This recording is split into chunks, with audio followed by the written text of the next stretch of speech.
Elaine, thank you for being willing to have the conversation. Pleasure. I always say that, but and it can seem like a, have a nice day, but I'm very grateful to have that you're willing to have the conversation, so we can play. And That's great. yeah. And for the record, is it okay to videotape this for teaching purposes in the future? It's okay. Thanks for that too. Tell us about some things that you like to do. I like swimming. Uh-huh. I like walking along the beach. There's 2 early learning sets.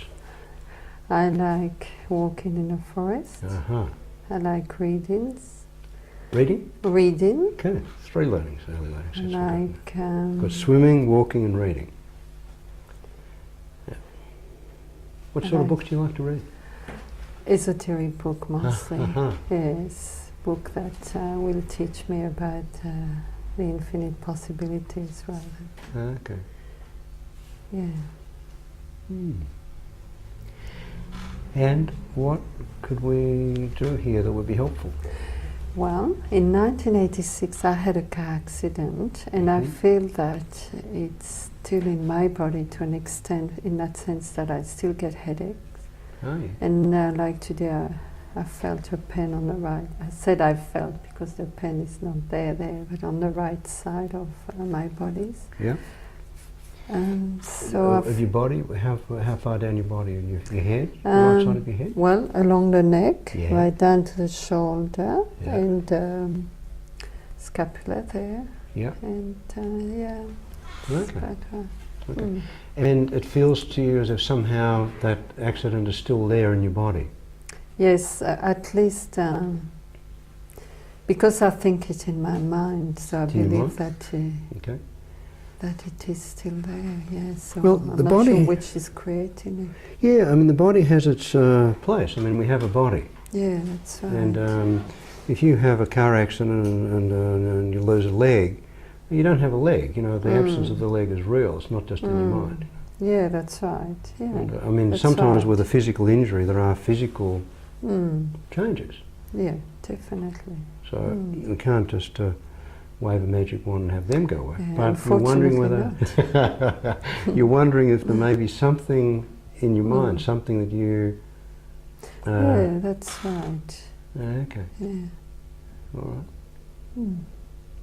So if we could do something here that would be helpful to that, so that that car accident was not in your body. It might, some bits of it might be there physically, but it wouldn't be there in your mind. Would that be agreeable?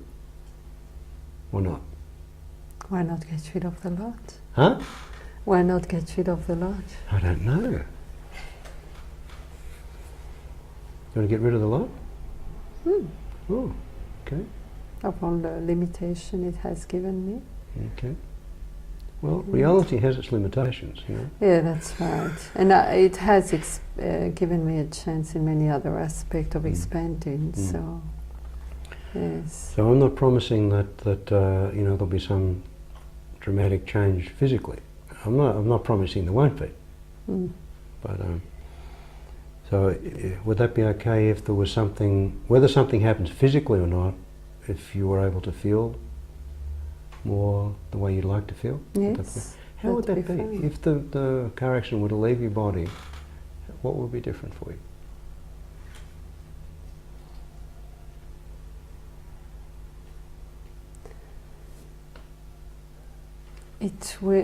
There wouldn't be that negative anticipation of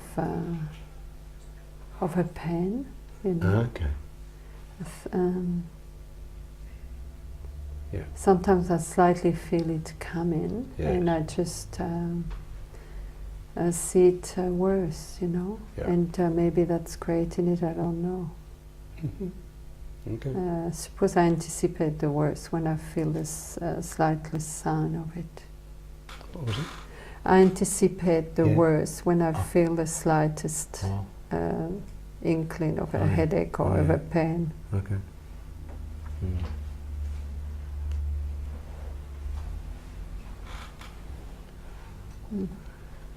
And would it be okay if you were to just let yourself go just a little further into hypnosis? Be fine. Be fine. Okay. And it's good to know that you can make any adjustments that you need to your physical body, to your thinking, to your feeling, to your experience in any aspect of your experience. And even before you closed your eyes, you're probably able to anticipate going into hypnosis. And by recognizing the slightest hint of going into hypnosis, you're able to absorb and digest that experience and allow it to evolve so that you can experience it more fully in your anticipation of that hypnotic hint. And it may be something like the experience of picking up a book, maybe on a subject that's of interest to you, or from a writer that's of interest to you. And you read a few words, and already you start to really anticipate the pleasure, the learning, the experience of reading about those possibilities that can emerge from that reading. Even before you've read much of the book, you can start to really anticipate that learning in ways that when you first learned to read and had to learn the different letters and sounds that you learned, and the difference between a grave and an acute, you probably didn't even know that until after you did. But at a certain point, that became so much a part of your experience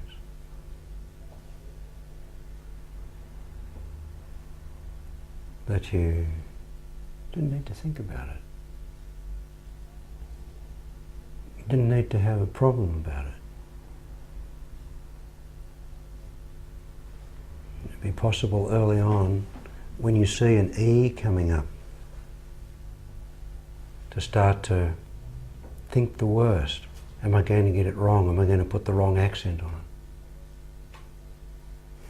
And then get it wrong because that's what you're anticipating. I think we've all done that. And then discovering that as that learning settles, something, I don't know, that E comes and goes, and you haven't even noticed that you have put the right accent on it. Because it's so important to put the right accent on something.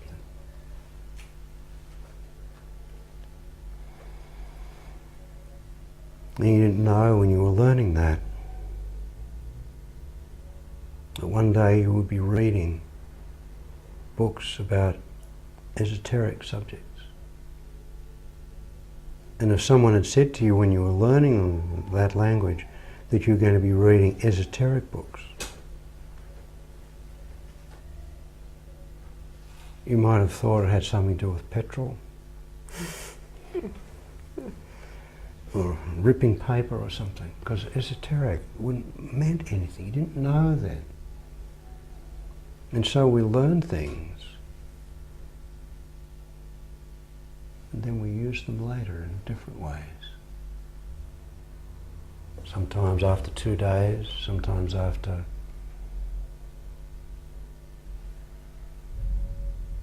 16 years, sometimes longer.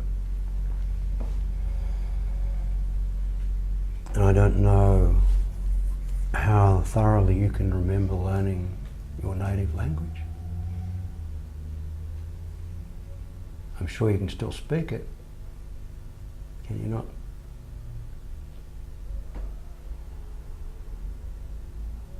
Is your native language French? That's just my assumption. You haven't forgotten how to speak French? Un petit peu, n'est-ce pas?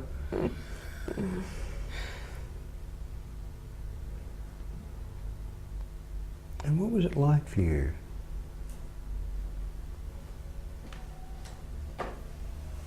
...20 years ago, 30 years ago, to be doing what you were doing? If you were to go back and revisit that person that you were 30 years ago, and if you were to look at that person and look at her in a way that's not obtrusive, because sometimes looking can be staring and obtrusive, but if you could find a way of looking, and if you could look very closely at the left side of her face, and look just as closely at the right side of her face, knowing that when you look at someone in that way, sometimes there's confusion about, it's like looking in a mirror. Is the left really on the left? Is the right on the left? Is the left? Is that all right? Is the right? Is that all that's left? But if you were to look at how your left side of your body used to be, and look and see how your right side of your body used to be,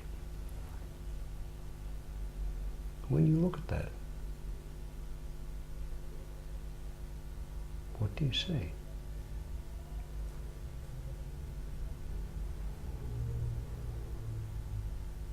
Balance. Balance, yeah. And at the same time, if you look more closely, you'll see that the balance is not perfect. One eye is always just a little wider open than the other. One eyebrow just a little higher than the other. One shoulder just a little lower than the other. There's always those, which is why when we look in the mirror or see a photograph of ourselves, we think, is that really me? It looks interesting, amusingly different. If you were to look at that balance, which is a kind of balanced imbalance, just the right amount of imbalance, or the right amount of imbalance then, because imbalance changes with time. And if you were to look at that balance and somehow memorize, I don't know whether it'll be easier for you to memorize the feeling of balance, the visual appearance of balance, or whether as you look at that experience you can somehow sense and really sense the feeling, tremendous feeling of comfort that might be interesting for you to notice. And you shouldn't have to be alarmed about the fact that you might notice even more comfort on the right side than on the left. I don't know whether that would seem strange to notice that. But somehow to notice the feeling of comfort on the right side of that face, the right side of that neck, the right shoulder, scapular region. So much comfort there. And when you look at that situation, that person that you once were, that is there, as you look, as if you were absorbing that, as if you were somehow remembering that, reconnecting with that, how do you feel? Good. Yeah. And you said that something beneficial has changed for you as a person since that car accident. Some learning, something. Now I wonder if, without losing track of that, if you could somehow wrap that learning up, like a gift. And make sure that that is with you back there 20 years, 30 years ago.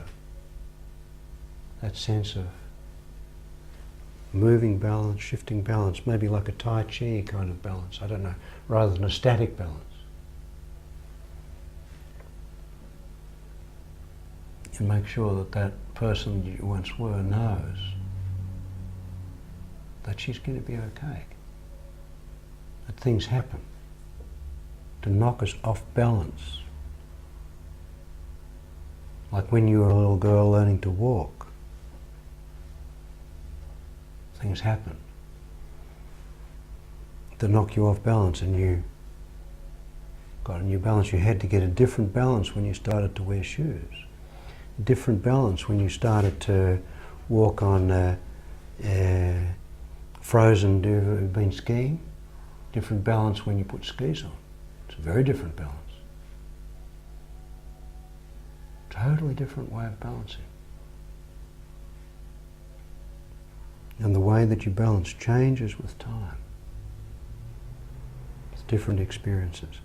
Now, as you sit with that and somehow let that person know, yeah, have this balance. Have this learning.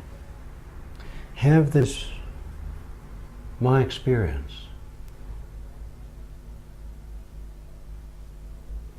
But have it before the accident. And in exchange, you can have some of her balance. Physical feeling, visual feeling, emotional feeling. Memorize some of that comfort. Can you do that? And I may have mentioned it, but Bill O'Hanlon was asked to see someone for hypnosis because this was a man who had recurrent migraine. I may have mentioned this. And he came to see Bill, and Bill said, you can go into hypnosis, you don't need to know what it is or worry about how deeply you go, whatever. You can find your own way of doing what you need to do. And he told him that every person's got a lot of abilities to notice things, to not notice things, to learn things, to unlearn things. A lot of possibilities there. And one of the things that Bill reminded this man about was how expert he was at getting over migraine. Because in order to get a migraine, he had to have got over the last one, so he must really know how to get over those headaches.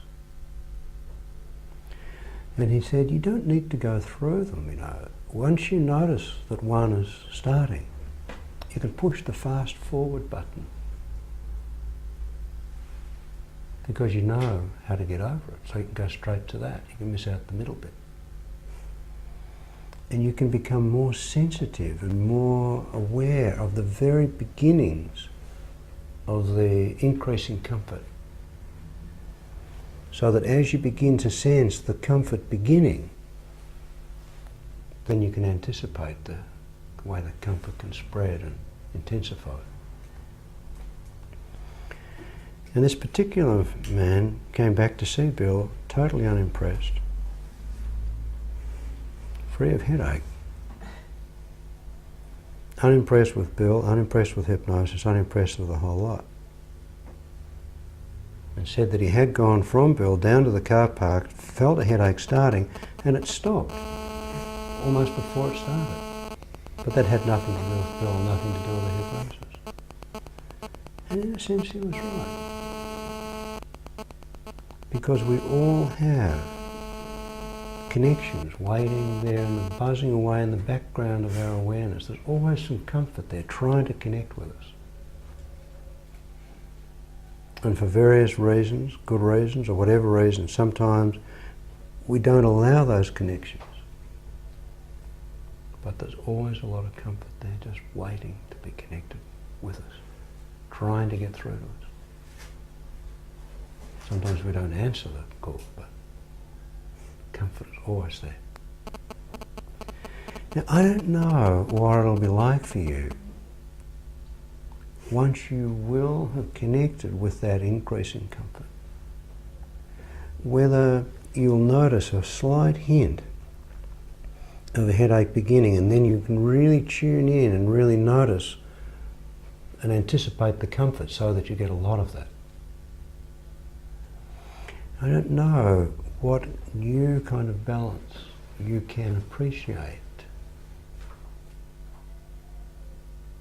that you can enjoy, that you can value.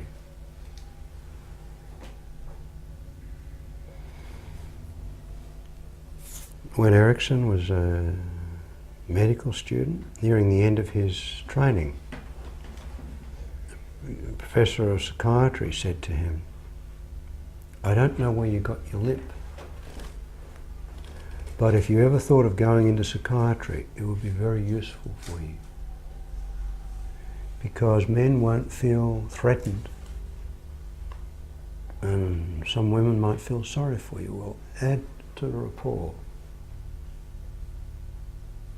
It can be a very useful thing." And he also told me that a very attractive woman was disturbed by a scar that she had on her cheek. She felt disfigured by it. She felt nobody will want me because of it. And Erickson said to her, "Do you know there's a Rachel for every Reuben and a Reuben for every Rachel? Just stand on any street corner and look at the weird creatures that women marry. Stand on the same street corner and look at the weird creatures that men marry." And said the person that wants to be with you will want to be with you because of who you are, not in spite of it. And he, in his inimitable way, kind of wore her down. And somehow she agreed to organise a date. She went out with someone. And Erickson, who was a grandfatherly figure, was able to ask how the date went. And he said, "When he kissed you goodnight, where did he kiss you?" And she blushed. "Where do you think he kissed her?" On the scale. On the scale.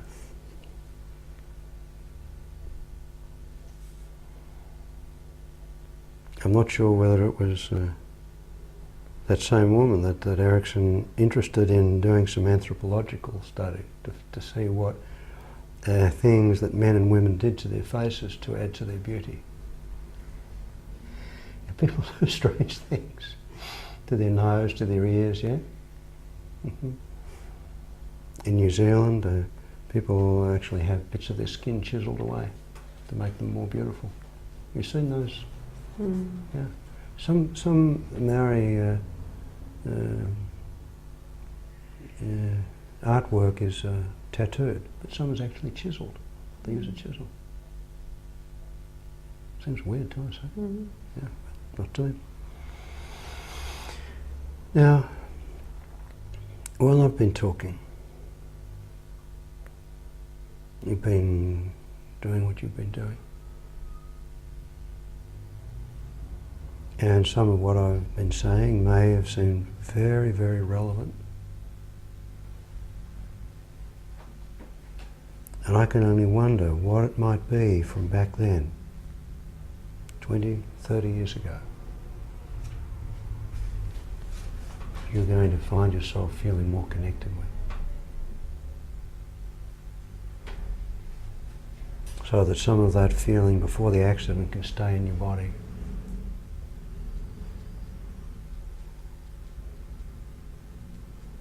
Some of that pre-accident balance can stay in your body.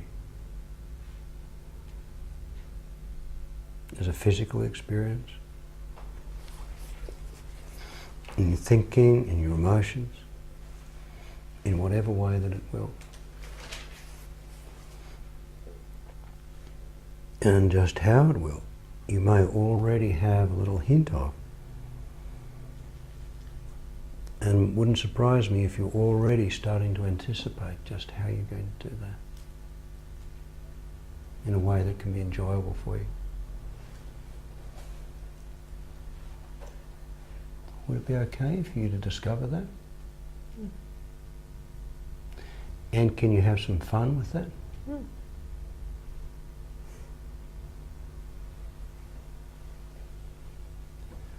I'm wondering what else you might like to have happen in this experience, Helen.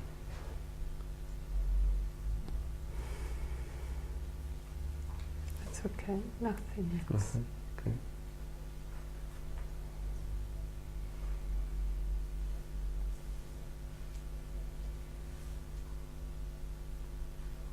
C'est tout? C'est tout. And c'est tout can be, might be heard as someone asking someone to speak a number. Mm. Say 1, say 2, say 3. C'est tout can mean different things in different places, yeah? Mm-hmm. Uh-huh. It means I know everything as well as that's all.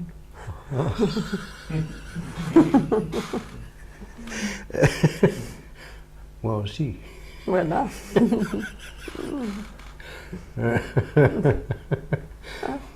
Your understanding of bad French is really quite excellent. Yes. You forget that you're wired up there. That's right. That's a wire that links directly to your past. Wonderful. Yeah. And that's me over there. Aha! Mm. That's how you were. That's And it's a two-way thing. You can back and forth. back and forth. So you can have any of that you want. You can just any that you don't want. Excellent. Yeah, it is. Can I have them both? Yeah, why not? They're both you. That's good. And that provides the balance. Mm. Now and then, now and the future. Mm. Here and there, you and her. There's always that shifting balance. And you're smiling? Yes, I am. What are you smiling about? What have you got to smile about? Well, I feel good. Uh-huh. I feel balanced. Uh-huh. And just think it's all funny. Well, I'm not disagreeing. Shall we leave it at